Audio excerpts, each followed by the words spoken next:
ท่านกำลังรับฟังสถานีวิทยุกระจายเสียงแห่งประเทศไทยจังหวัดลำพูน FM 95 เมกะเฮิรตซ์ขอนำทุกท่านเข้าสู่รายการคุยเฟื่องเรื่องเกษตรลำพูนคุณก็อยากรู้ในเรื่องนี้ยังเชิญคุณมาฟังต่างคลื่นนี้นาเฮามีเรื่องเล่าบอกจามาเชิญมาฟังคุยเฟื่องเรื่องเกษตรละปูนสวัสดีเจ้าขอต้อนรับเข้าสู่รายการคุยเฟื่องเรื่องเกษตรลำพูนออกอากาศทางสถานีวิทยุกระจายเสียงแห่งประเทศไทยจังหวัดลำพูน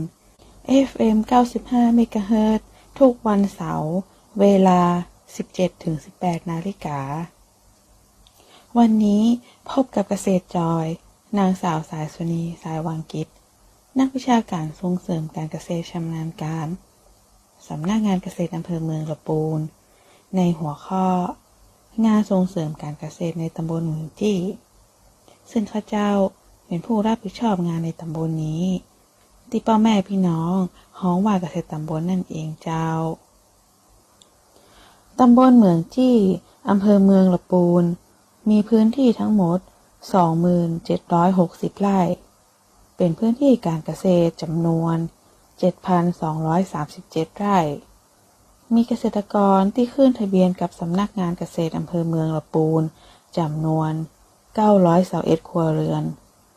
ส่วนใหญ่เกษตรกรจะมีอายุตั้งแต่ 56 ปีขึ้นไป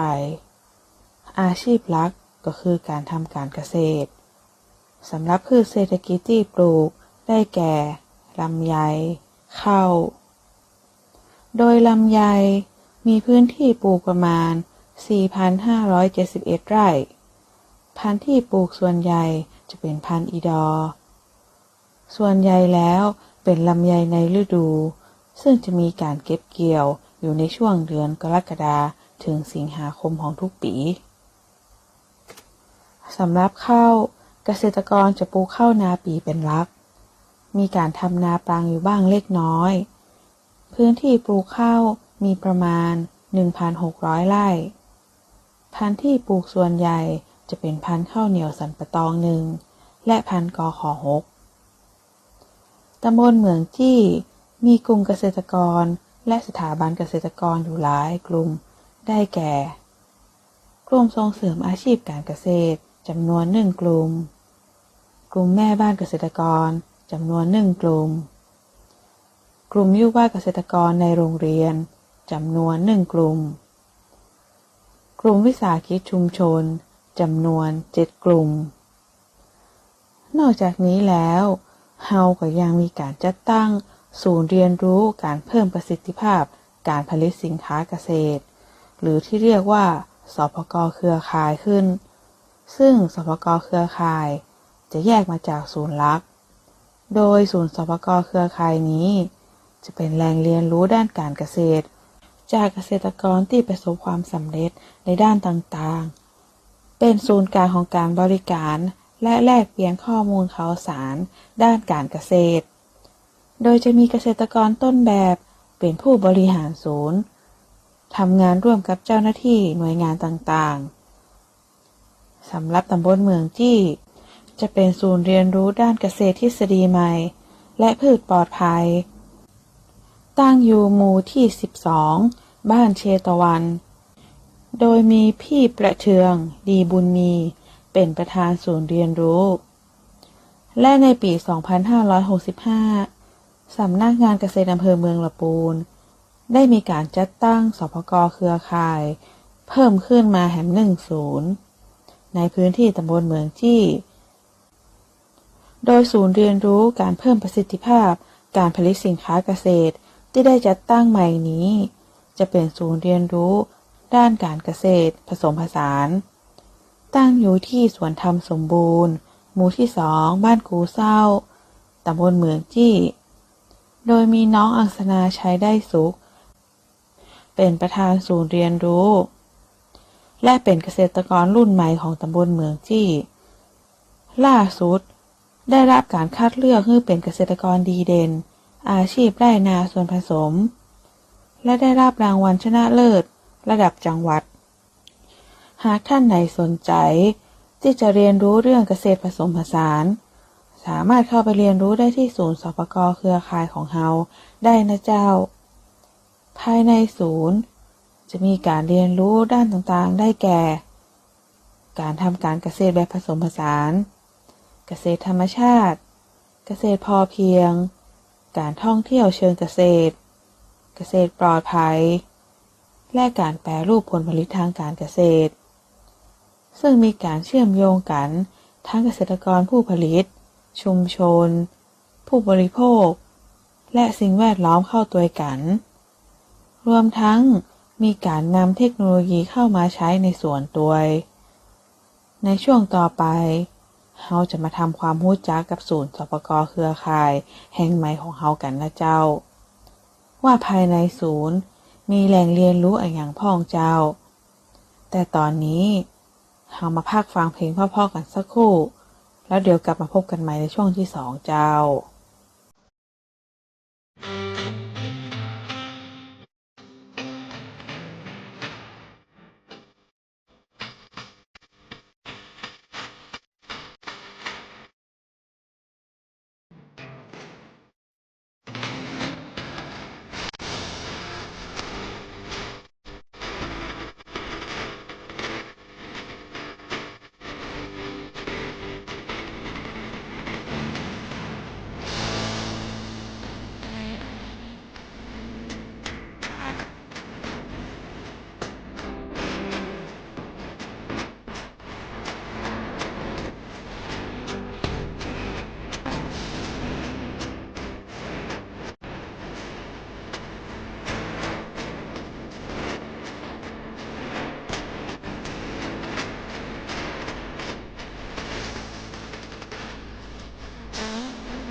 กลับมาพบกันในช่วงที่2ต่อนะเจ้า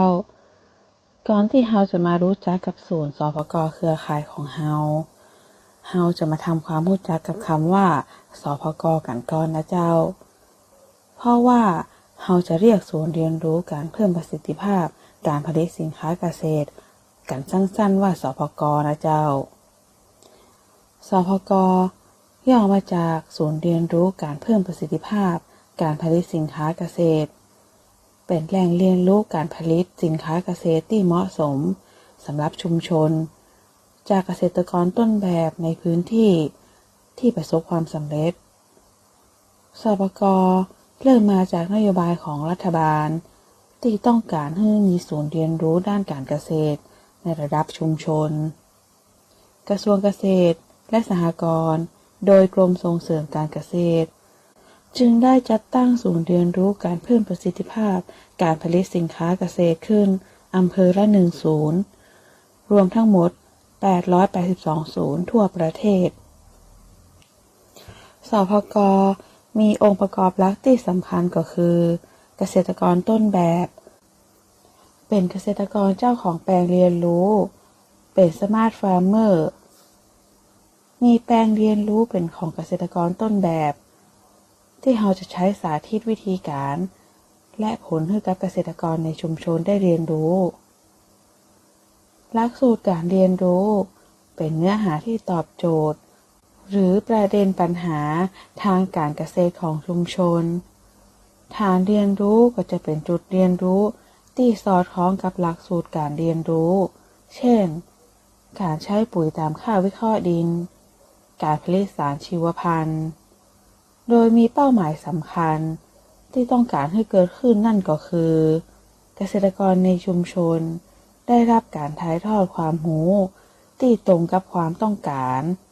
แล้วก็สามารถนำไปปรับใช้ในพื้นที่ของตัวเก่าได้โดยรวมก็คือสพก.จะเป็นจุดศูนย์กลางในการถ่ายทอดเทคโนโลยีด้านการเกษตร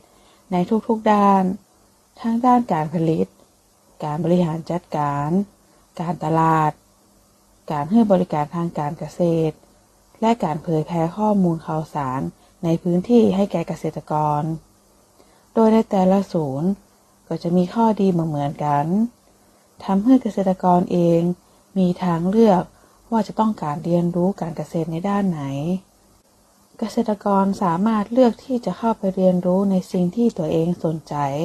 ได้ในแต่ละศูนย์สปก.ที่เรามีอยู่ศูนย์สปก.นอกจากจะมีเกษตรกรต้นแบบในการให้ความรู้แล้วก็ยังมีเจ้าหน้าที่จากหน่วยงานต่างๆที่เกี่ยวข้อง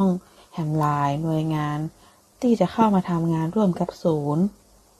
ในการให้ความรู้แก่เกษตรกรรวมถึงการฝึกปฏิบัติจริงมีการแลกเปลี่ยนความรู้หรือแก้ไขปัญหาด้านการเกษตรร่วมกัน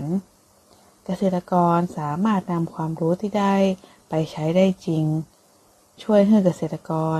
สามารถลดต้นทุนและเพิ่มผลผลิตด้านการเกษตรได้แห่งตัวนอกจากจะมีการจัดตั้งศูนย์สปก.หลักในทุกอำเภอแล้วต่อมาสำนักงานเกษตรจังหวัดร่วมกับสำนักงานเกษตรอำเภอได้มีการพัฒนาและจัดตั้งศูนย์สปก.เครือข่ายขึ้นทั่วประเทศเพื่อเป็นแหล่งเรียนรู้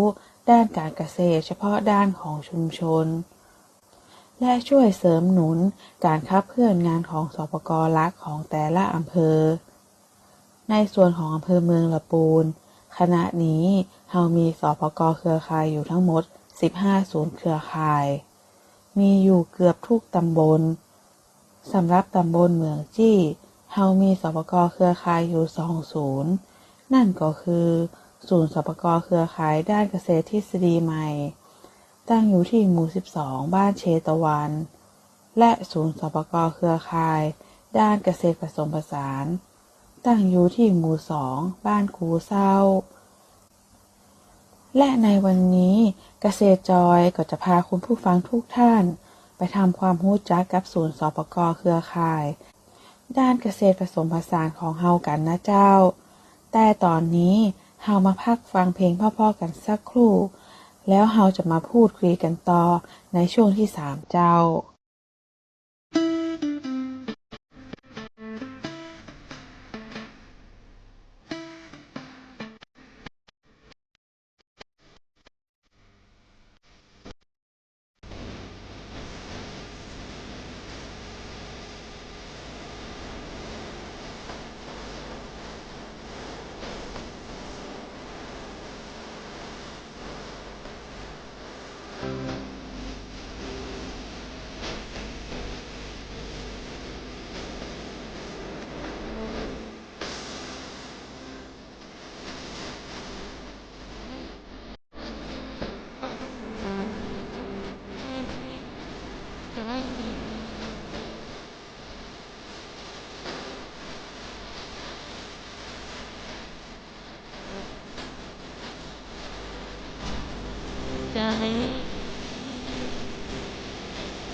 ก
ลับมาพบกันในช่วงที่3ต่อนะเจ้าช่วงที่3นี้เราจะพาคุณผู้ฟังทุกท่านไปรู้จักกับสปก.เครือข่ายศูนย์ไมค์ของเรากันนะเจ้าสำหรับศูนย์สปก.เครือข่ายศูนย์ไมค์นี้เป็นศูนย์สปก.เครือข่ายด้านเกษตรผสมผสานตั้งอยู่ที่สวนธรรมสมบูรณ์บ้านกูเศร้าหมู่ที่2ตำบลเหมืองจี้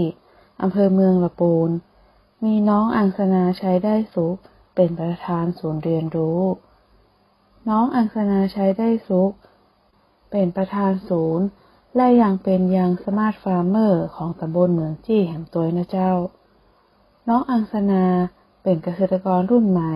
ที่มีหัวใจรักการเกษตรและต้องการนำความรู้มาพัฒนาพื้นที่การเกษตรของครอบครัวปัจจุบันมีพื้นที่สวนทั้งหมด14ไร่มีการทำการเกษตรแบบผสมผสานและได้รับจัดตั้งให้เป็นศูนย์สปก.เครือข่ายเพื่อเป็นสถานที่เรียนรู้ของเกษตรกรด้านเกษตรผสมผสานในปี 2565 โดยภายในศูนย์เรียนรู้จะประกอบไปด้วยการทำการเกษตรแบบผสมผสานเกษตรธรรมชาติเกษตรพอเพียงการท่องเที่ยวเชิงเกษตรเกษตรปลอดภัยและการแปรรูปผลผลิตทางการเกษตรโดยจะแบ่งพื้นที่เพาะปลูกและกิจกรรมต่างๆออกเป็นโซนๆโดยจะคำนึงถึงประโยชน์การใช้สอยเป็นหลักได้แก่โซนปลูกผลไม้เช่นมะม่วงชมพู่พุทราลำไย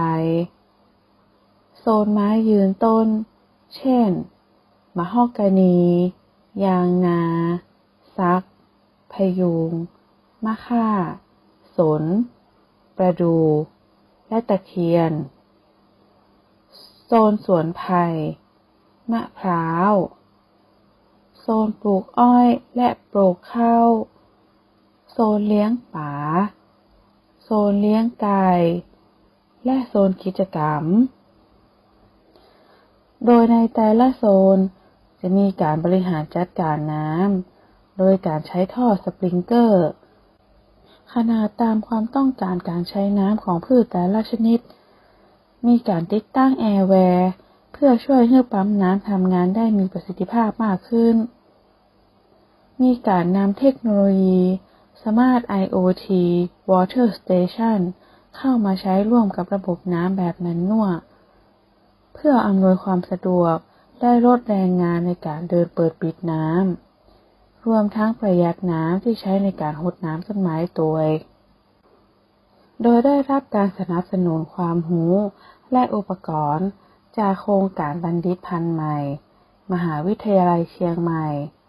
ซึ่งได้รับการคัดเลือกให้เป็นส่วนนำร่องในการติดตั้งระบบ IoT Water Station ในแปลงปลูกอ้อยและแปลงปลูกข้าวภายในศูนย์จะเน้นการทำการเกษตรแบบปลอดภัยไม่ใช้สารเคมีเน้นการฟื้นฟูและปรับปรุงดินร่วมกับการบริหารจัดการน้ำและสิ่งแวดล้อมให้อุดมสมบูรณ์โดยใช้หลักเศรษฐกิจพอเพียงให้ธรรมชาติดูแลธรรมชาติมีการใช้ดินปลูกจากรากไผ่หรือดินขุยไผ่ที่ทำเองในการปลูกต้นไม้ใช้ปุ๋ยหมักที่ได้จากการทำปุ๋ยหมักสูตรวิศวกรรมแม่โจ้แบบไม่พริกกับกองและใช้สารชีวพันธุ์น้ำส้มควันไม้น้ำหมักชีวภาพในการบำรุงและป้องกันกำจัดโรคแมลงปัจจุบันอยู่ในระยะปรับเปลี่ยนเพื่อขอรับมาตรฐานเกษตรอินทรีย์หรือ Organic Thailand จากกรมวิชาการเกษตรนอกจากมีการนำเทคโนโลยีมาใช้ในสวนแล้วผลผลิตที่ได้จากสวนก็ได้มีการนำความรู้จากโครงการพัฒนาและยกระดับเกษตรกรรุ่นใหม่และฟาร์มเกษตรยุคใหม่เพื่อการท่องเที่ยวมาสร้างแบรนด์สินค้าสร้างผลิตภัณฑ์เพื่อการท่องเที่ยวและการถ่ายภาพสินค้าให้น่าสนใจและเป็นที่ต้องการของลูกค้าการใช้โดรนและการสร้างช่องทางการจำหน่ายผลผลิตผ่านระบบ LINE OA รวมถึงการสร้างเว็บไซต์เพื่อช่วยเผยแพร่ข้อมูลข่าวสารและบริการต่างๆให้เป็นที่รู้จักอย่างแพร่หลายช่วยให้เข้าถึงกลุ่มเป้าหมายได้ทุกวันตลอด24 ชั่วโมงและทั่วโลกช่วยขายสินค้าทางอินเทอร์เน็ตสร้างรายได้โดยไม่ต้องมีหน้าร้านเป็นการอำนวยความสะดวกแก่ผู้ที่สนใจจากทั้งหมดที่กล่าวมานี้ถือว่าเป็นจุดเริ่มต้นที่ดีของการพัฒนาไปสู่เกษตรอัจฉริยะอย่างเต็มรูปแบบในอนาคตต่อไปนอกจากจะมีการจำหน่ายผลผลิตแบบผลสดตามฤดูกาลแล้วยังมีการนำผลผลิตบางส่วนไปแปรรูปเพื่อเพิ่มมูลค่าได้แก่การแปรรูปมะม่วงเป็นมะม่วงแผ่นนำผลผลิตลำไยไปทำคุกกี้ลำไยนำหน่อไม้มาทำหน่อไม้ดองนำน้ำอ้อยสดไปแปรรูปเป็นเครื่องดื่มสุขภาพแบบไม่มีแอลกอฮอล์เช่นน้ำอ้อยสดน้ำอ้อยสดผสมสวรสน้ำอ้อยไซรัป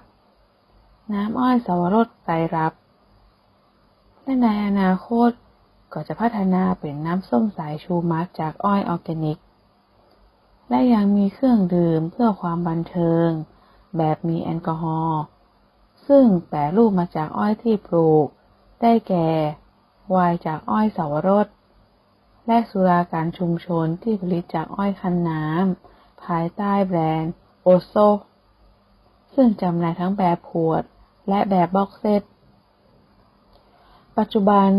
ยังได้พัฒนาต่อยอดเป็นสถานที่ท่องเที่ยวเชิงเกษตรในนามสวนธรรมสมบูรณ์มีการจัดกิจกรรมต้อนรับนักท่องเที่ยวที่มีความสนใจนอกจากจะเข้ามาเรียนรู้การทำการเกษตรผสมผสานแล้ว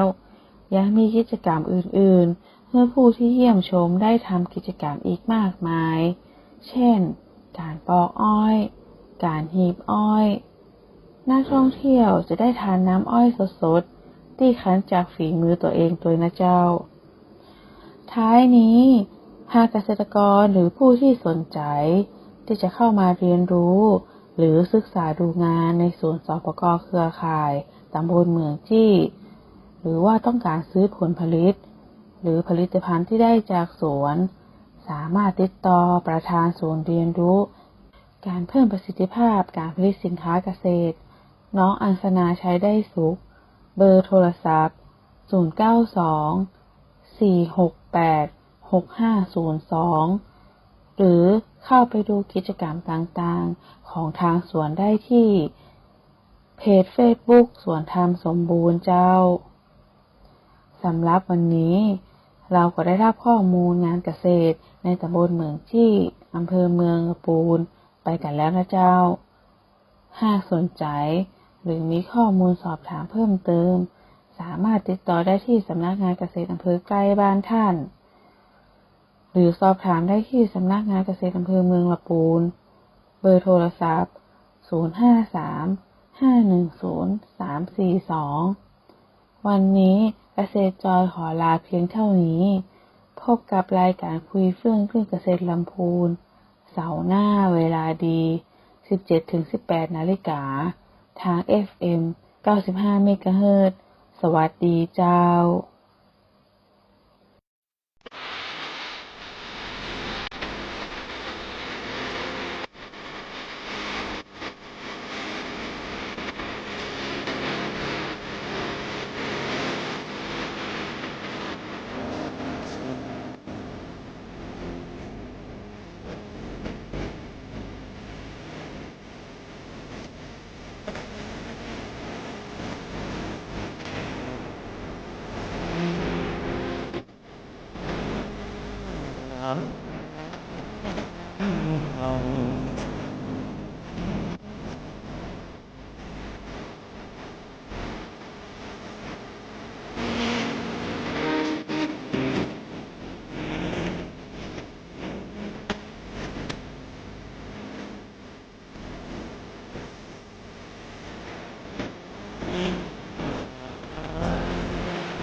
จากงานวานไทยจะร้อยมาลายใบข้าวห้อยคอสาวจำปาเจ้าเป็นเทพธิดาของบ้านนาบ้านทุ่งนุ่งผ้าถุงไทยเดิมหน้าสวยด้วยแดดแรงแก้มแดงไม่แต่งเติมเจ้าไม่เคยเหิมต่อดินสอพองช่างขยันการเรือนมิเช่เชือนหน้าที่สิ่งที่ดีที่ควรเฝ้าถนอมอ้อมนวลหอมหวนทวนลมทุ่งหนุ่มก็มุ่งหมายปองคำลงก็เข้าเรือนฟังแม่เตือนให้ไตรตรองหากมีชายไม้ปองระวังเจอของเรือเด่นแม่ดอกบัวที่อยู่ในสา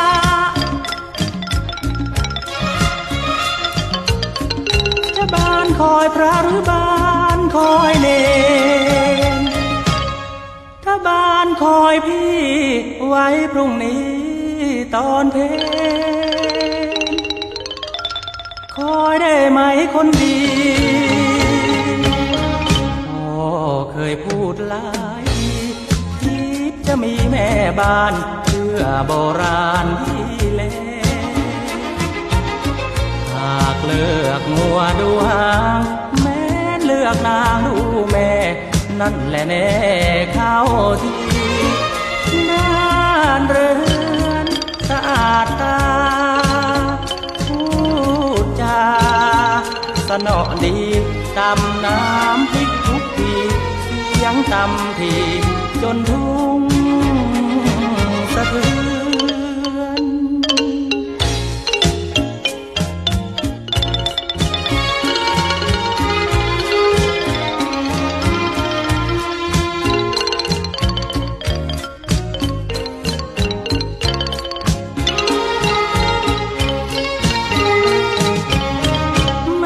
ดอกบัวที่อยู่ใน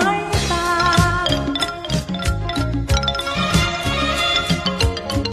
จะบานคอยพระหรือบานคอยเนรถ้าบานคอยพี่ไว้พรุ่งนี้